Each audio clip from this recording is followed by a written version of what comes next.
కావాలనే మీ కలను నెరవేర్చుకోండి. సంప్రదించండి హెగ్డే ఫెర్టిలిటీ, హైదరాబాద్, తెలంగాణ.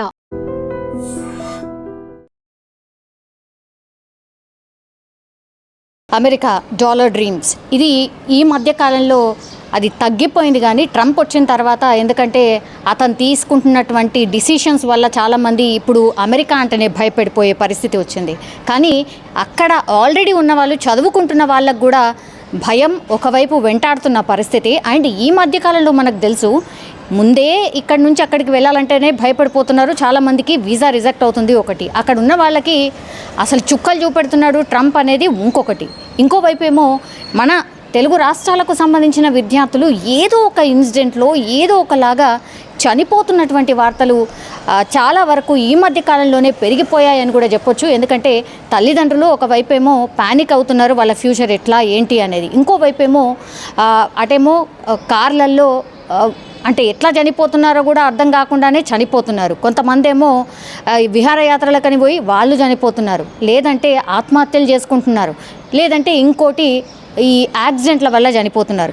మరి ఏం జరిగిందో ఏంటో తెలియదు. బట్ గుంటూరులోని రాజేంద్ర నగర్ ప్రాంతానికి చెందినటువంటి 23 ఏళ్ల వంగవోలు దీప్తి అమెరికాలో టెక్సాస్లో నివాసం ఉంటుంది. అక్కడ జరిగినటువంటి రోడ్డు ప్రమాదంలో గాయాల పాలైంది. 2 రోజుల క్రితం నిన్న చనిపోయినటువంటి పరిస్థితి, అంటే ఈరోజు తెల్లవారుజామున చనిపోయినటువంటి సిచ్యువేషన్ అయితే కనిపిస్తోంది. ఈమె హనుమంతరావు అలాగే రమాదేవి మొదటి కుమార్తె ఈమె దీప్తి.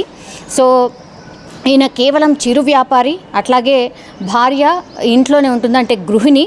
సో పెద్ద కూతురు దీప్తి 10వ తరగతి అట్లాగే ఇంటర్ అండ్ ఇంజనీరింగ్లో టాపర్గా నిలిచింది. అందుకని ఇంత బాగా చదువుతుంది నా కూతురు కాబట్టి ఇక్కడ కాదు అమెరికాకి వెళ్ళి ఎంత అప్పైనా సరే, ఎన్ని డబ్బులు ఖర్చు అయినా సరే నా బిడ్డ అమెరికాలోనే చదువుకోవాలనుకున్నాడు. ఉన్న ఆస్తిని అమ్మి దీప్తిని అమెరికాకి సెండ్ చేసిన పరిస్థితి. ఇంకో నెల రోజులు మాత్రమే ఉంది ఆమె కోర్సు పూర్తవ్వడానికి. అంతలోనే ఇట్లాంటి విషాదకరమైనటువంటి వార్త విన్నటువంటి తల్లిదండ్రులు కన్నీరు మున్నీరుగా విలిపించడమే కాదు, అసలు గుండెల విసేలా రోధిస్తున్న సిచ్యువేషన్ అయితే కనిపిస్తోంది. అటు టాపర్గా ఉన్నటువంటి దీప్తి చాలా బాగా చదువుకుంటోంది, అట్లాగే ఇంకొక 2-3 నెలల్లో ఆమె జాబ్ కూడా కొడుతుంది. స్టడీస్ అయిపోయిన తర్వాత గుంటూరుకి వస్తానని చెప్పినటువంటి దీప్తి ఇప్పుడు తిరిగి రాని లోకాలకైతే వెళ్ళిపోయిన సిచ్యువేషన్. నెల రోజుల్లో ఆమె కోర్సు పూర్తయిపోయిన తర్వాత ఒకసారి ఇంటికి వచ్చి వెళ్ళి ఆ తర్వాత జాబ్లో జాయిన్ అయిదాము అనుకున్నటువంటి సిచ్యువేషన్లో ఇప్పుడు చనిపోయినటువంటి పరిస్థితి అయితే కనిపిస్తోంది. సో 12న ఫ్రెండ్స్ స్నిగ్ధతో కలిసి రోడ్డుపై నడుచుకుంటూ వెళ్తోంది దీప్తి. సో వేగంగా వచ్చినటువంటి కార్ ఏదైతే ఉందో వీళ్ళిద్దరిని కూడా ఢీకొట్టిన పరిస్థితి. అయితే దీప్తి తలకు ఆ టైంలో తీవ్రంగా గాయాలయ్యాయి, అలాగే వాళ్ళ ఫ్రెండ్కి కూడా గాయాలైన పరిస్థితి. సో తల్లిదండ్రులు ఈ విషయం తెలుసుకున్న తర్వాత తలడిల్లిపోయినరు. ఎందుకంటే కూతురేమో హాస్పిటల్లో ఉంది, వాళ్ళేమో ఇక్కడ ఉండిపోయారు.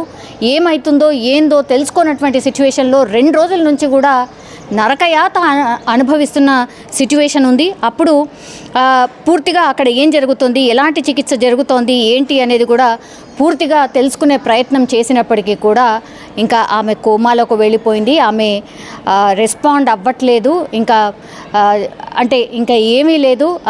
ఆమె ఆల్మోస్ట్ ఇక కొన ఊపిరితో ఉంది అని తెలుసుకున్నటువంటి తల్లిదండ్రుల రోదనలు మిన్నంటాయి. ఎందుకంటే ఎవరికైనా సరే తన కూతురు మంచిగా చదువుకొని ఆ తర్వాత ఏదో దేశానికి వెళ్ళి అక్కడ బాగా చదువుకొని బాగా సెటిల్ అవుతుంది అనుకున్నటువంటి టైంలో ఇట్లాంటి విషాదకరమైనటువంటి వార్త విన్నటువంటి తల్లిదండ్రుల పరిస్థితి మనం ఊహించుకోవచ్చు. చనిపోయినటువంటి దీప్తి మృతదేహాన్ని ఎట్లా తీసుకురావాలి ఏంటి అనేది కూడా పూర్తిగా వాళ్ళ తల్లిదండ్రులు అక్కడ ఏపీకి సంబంధించిన గవర్నమెంట్ అఫీషియల్స్తో మాట్లాడుతున్నారు, అట్లాగే అక్కడ ఉన్నటువంటి మినిస్టర్స్తో మాట్లాడుతున్నారు. మా తల్లిని మా దీప్తి బిడ్డని ఎంత తొందరగా అయితే అంత తొందరగా ఇక్కడికి రప్పించే ప్రయత్నం చేయండి అని అంటూ పూర్తిగా వాళ్ళ దగ్గర రోధిస్తున్నటువంటి పరిస్థితి. కానీ ఎవరికైనా సరే, ఏ తల్లిదండ్రులకైనా సరే పిల్లలు ఉన్నత చదువులు చదవాలి, అట్లాగే మంచిగా ఎదగాలి, మంచిగా సెటిల్ కావాలి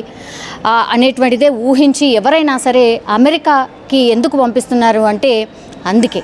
సో తీరా చూస్తే ఇప్పుడు కొన్ని ఇన్సిడెంట్స్లో పాపం తల్లిదండ్రులు అటు వాళ్ళ దగ్గరికి అని పోలేరు, లాస్ట్కి వస్తే వాళ్ళ మృతదేహాలే వాళ్ళ ఇంటికి వస్తున్నాయి అని అంటే ఇంకా ఊహకు కూడా అందదు. ఎందుకంటే వాళ్ళ పరిస్థితి ఎంత దయనీయంగా ఉంటుందో, ఎంత దారుణంగా ఉంటుందో అనేది ఊహించుకోవచ్చు. కానీ తల్లిదండ్రులు ప్లీజ్ ఒక రకంగా రిక్వెస్ట్ కూడా, అఫ్కోర్స్ ఇప్పుడు ట్రంప్ కొద్దిగా అంటే స్టూడెంట్స్ పట్ల కావచ్చు, వీసాల పట్ల కావచ్చు కొంత కఠినంగా ఉన్నాడు కాబట్టి చాలామంది వెళ్ళట్లేదు. కానీ ఇంకొంతకాలం ఆగిన తర్వాతనే వెళితే బెటర్ అనేది ఒకటి. ఆ తర్వాత అక్కడ ఉన్న వాళ్ళు కూడా ఇట్లాంటి ఇన్సిడెంట్స్ విన్నప్పుడు ప్యానిక్ కాకుండా కొంత మంచిగా మాట్లాడే ప్రయత్నం చేయండి. సరే ఇది కావాలని చేసింది కాదు, యాక్సిడెంటల్గా ఏదో కార్ వచ్చి వాళ్ళు నడుచుకుంటూ వెళ్తున్న వాళ్ళని హిట్ కొట్టడం, ఆ తర్వాత పాపం గాయాల పాలవడం, చనిపోవడం, ఇవి అనుకోనటువంటి ఘటనలు. అయినా సరే ఇట్లాంటి ఇన్సిడెంట్ విన్నప్పుడైనా చూసినప్పుడైనా ఇక్కడున్న వాళ్ళు పేరెంట్స్ చాలా ఆందోళనకు గురవుతూ ఉంటారు. ఇక్కడ కూడా అదే సిచ్యువేషన్ చాలామంది పేరెంట్స్ కూడా ఎదురవుతుంది. కాబట్టి కొంత మోటివేట్ చేసే ప్రయత్నం చేయండి, వాళ్ళకి జాగ్రత్తగా ఉండమని చెప్పే ప్రయత్నం చేయండి. ఇట్లాంటివి మాత్రమే మనం చేయగలం, అంతకంటే ఇంకా ఏం చేయలేనటువంటి సిచ్యువేషన్ అయితే ఉంది. కానీ నిజంగానే దీప్తి పాపం వాళ్ళ పేరెంట్స్ బాధనైతే వర్ణనాతీతం.